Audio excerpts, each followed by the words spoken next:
উপমহাদেশের কিংবদন্তি গীতিকার গাজী মাজহারুল আনোয়ার রেখে গেছেন অগণিত কালজয়ী গান।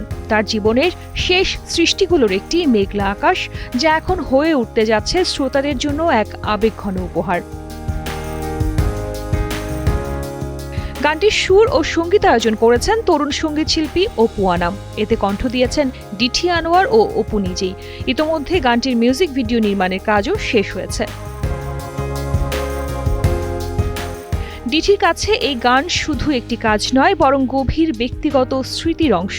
তিনি জানান, তার বাবা জীবিত থাকতেই গানটির রেকর্ডিং প্রত্যক্ষ করেছিলেন, যা এই গানকে তার কাছে আরও মূল্যবান করে তুলেছে।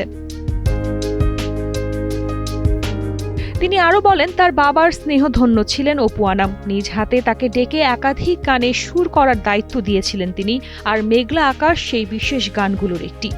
টানা তৃতীয়বার অর্জন করেছে দেশের সেরা সুপার ব্র্যান্ড স্বীকৃতি বসুন্ধরা টিস্যু।